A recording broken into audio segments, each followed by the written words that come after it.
It is Thursday, it's Talking Reds, it's the day after Liverpool dropped some more points at Anfield, and I guess we should be, you know, really downbeat and say the Reds are crap and slaughter the manager and slaughter the squad and all that sort of stuff. But you know what, it's Christmas, it's sunny outside, we've got smiles on our faces, and we'll talk about it, but we'll try and be happy. Someone in the comments made me laugh this, you've done it again, Gareth. Like you know, like it was my fault that we drew with West Brom. I mean, look, everything pointed towards Liverpool winning that game. I don't think it was unfair to say that Liverpool could beat a team that hadn't won in 14 or whatever it was. That, you know, it last won in August. That is managed by Pardew, and it's their own fault again, isn't it? It's shooting yourself in the foot again. It's 5 draws now at home. 5 draws. And to put that into context, I've been doing my homework here this morning, you know what I mean? Up to Gareth again. Not just messing about here. To put that into context, home records this is. United's home record at the moment is 1-8, drawn none, lost 1. City's is 1-7, drawn 1, lost none. Arsenal's is 1-7, drawn 0, lost 1. And ours is 1-4, drawn 5, lost none. Those 5 draws are really costly. I think if you look back, ever really, even under Souness, we had a solid record at Anfield, you know, and Klopp as well, I think, has gone to great efforts to say this is the place where we build, you know, this is where we beat teams, we make it the fortress again, the fans get behind us, and it's not happening. 5 draws at this stage of the season at home is not great, is it? And it's not happening in loads of respects. I mean, Liverpool couldn't get through the low block again last night. You know, a little bit of misfortune maybe over Solanke's goal, but I don't think we should be dwelling on that against a team like West Brom. And it's not happening at home. It's not happening good enough at home. You know, we need to be picking up more points than that. All those draws now, is it 7 draws in total? Yeah. And you know, you look at City and they've won 16 and look out of 17 games, and we've won 8 out of the same number, and it's worrying. It's worrying. And look, I know people probably have a pop at me for being downbeat, but we've just drawn with West Brom and Everton in a week. We've drawn with Burnley. And, you know, Chelsea and Man United, okay, that's not too bad, is it? But, you know, those games, those points could be really crucial. You think about the other week, we were looking up to 3rd, weren't we? Even on this video, we were saying Chelsea are in our sights here. And if we had those 4 points, we're on the same points as Chelsea right now, but we don't because we dropped them. And now all of a sudden we're looking down at Arsenal, we're looking down at Burnley, we're in 5th. And, you know, come the end of the season, these points could be really crucial. And I think I put it in the thing I write for Facebook after every game. We've got to get in the Champions League season after season, haven't we? Yeah. You know, that Liverpool should be there, and they've got to be there. That's how you get the best players. That's how you tell the world that we're a big club. And that's how, hopefully, eventually, one day, we win this frigging league title again. Because look how old I am and I've been waiting for it all this time. Please win the league title. It's older than he looks as well. Please win it. 27 years I've been going the match.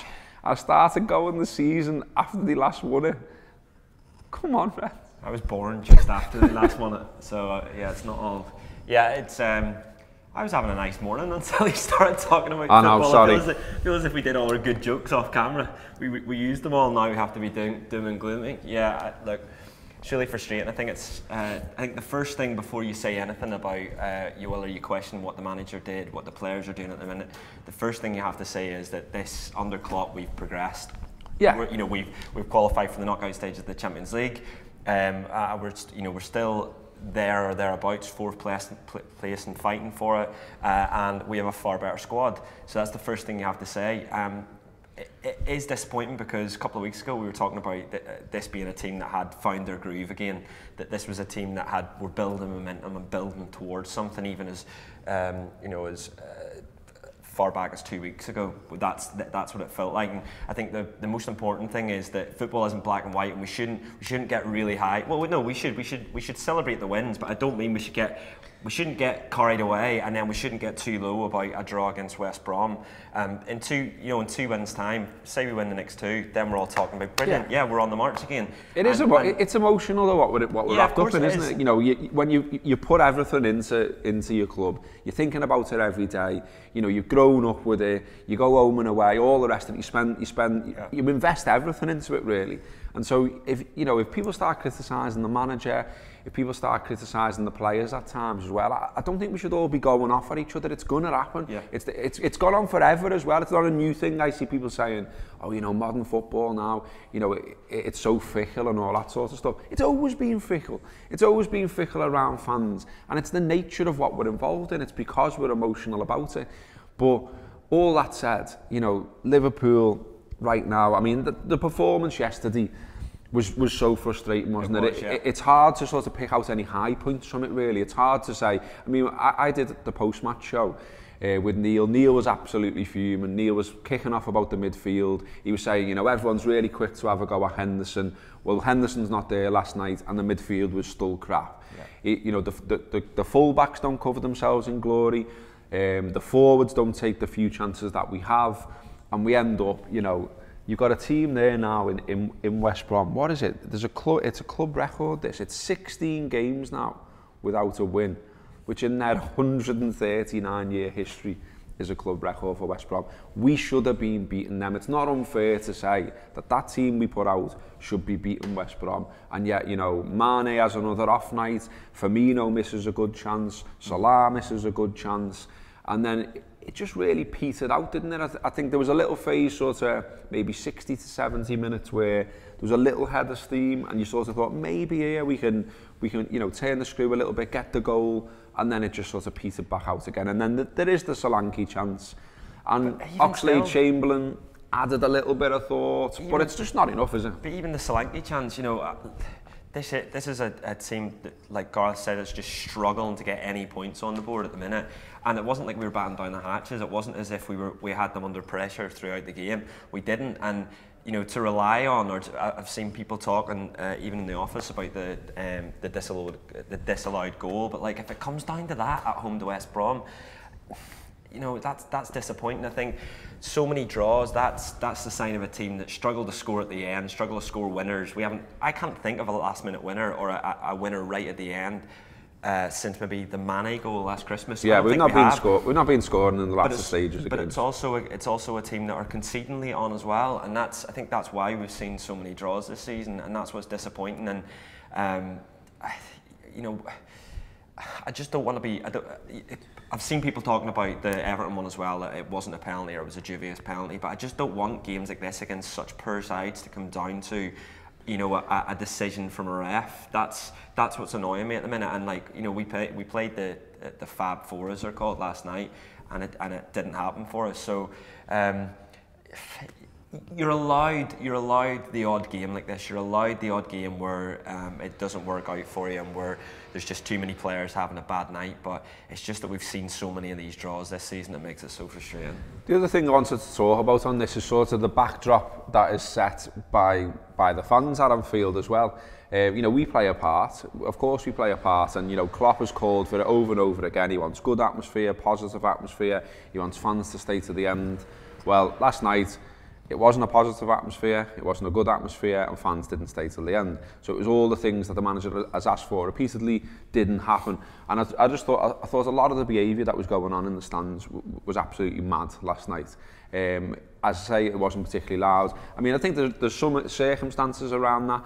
Disappointment, maybe hangover from the Everton game, understandable. The weather conditions were awful. It wasn't a great night to go and watch football, so maybe that's understandable to an extent.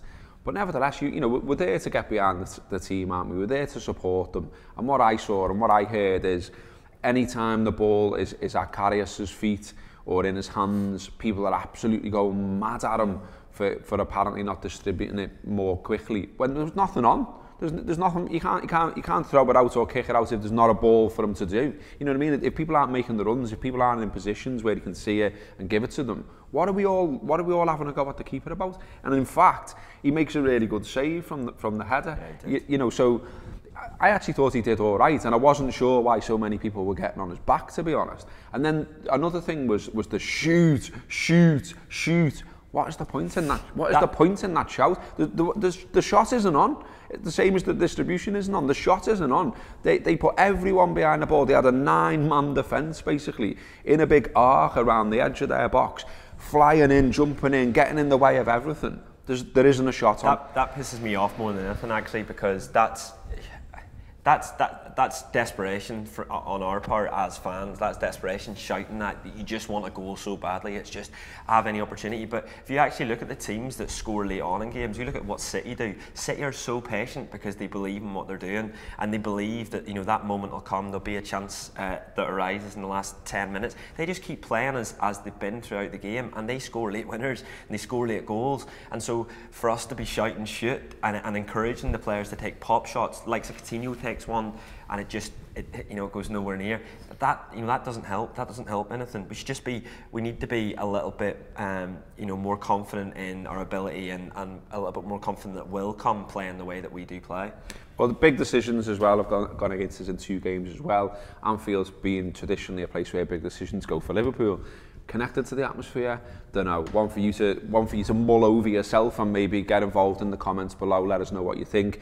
We do read them all, we do react to them all, and I have done one of these before where we've actually sort of talked about your comments, and we might do that again. So get involved, tell me what you think. Next up is the papers. Okay, the newspapers today then, not a great read if I'm being honest with you. Lots of talk of how great Manchester City are and the fact that they've now set a 15-game winning record. The first team to win 15 consecutive games in any English division. Great. The other Manx won as well. Tottenham won. All the bastards won. But this one, this one in the Times, just to add to the depressing feel of this video right at this moment in time, apparently 3 of the big 6, Spurs, Liverpool and Arsenal, are closer in points to the relegation zone than the top of the table. So, yeah, thanks for that. Elsewhere then, as well, I'm not going to laugh at the Mail today, by the way, although the front page is brilliant, and we don't do politics and we don't do front pages, but they're getting really worried that a Marxist ends up in number 10. Okay, Brian Reid, one of the best writers out there if you ask me, in the Daily Mirror today, in his column, he has written about irate managers making a right show of themselves is exactly what the fans want to see. Really enjoyed this column, thought it was really good.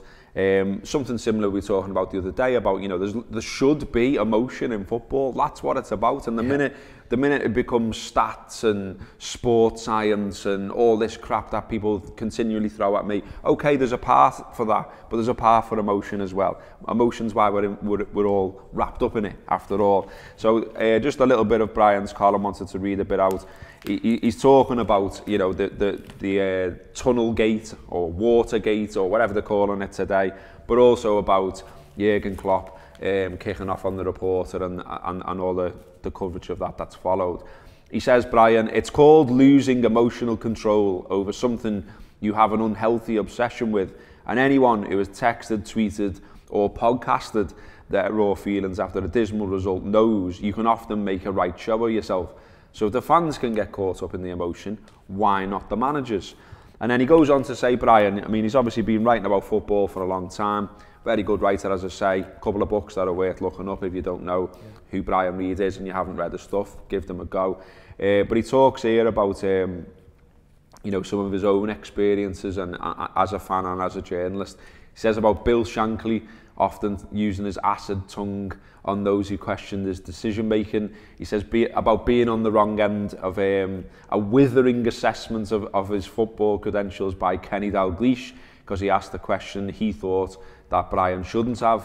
He says the difference then, of course, was that there was no cameras kicking round, and then says, again, something similar to what we were talking about the other day, about, you're getting a microphone thrust in your face, camera thrust in your face, seconds after you've walked off the pitch. Stuff is going to happen.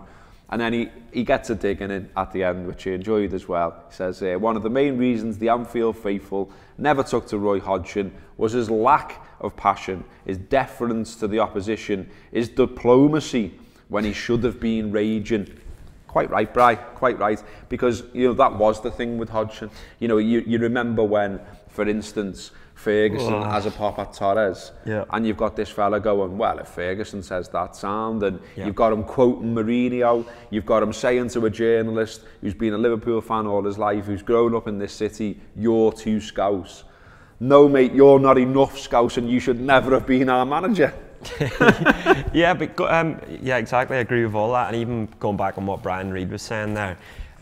Even this week, I know Gibbo had said a couple of things on the post-match show after Everton about some of the manager's decisions, his subs, the lineup, and then 2 days later on the Team Talk show, he said, maybe I got caught up in the passion after the game, maybe that frustration, I let that frustration out of me because it had, the match had just happened a couple of hours before, and he said maybe looking back on it now, maybe my decision's been, or maybe my opinions have been altered a little bit, and that just backs up exactly what Brian's saying there.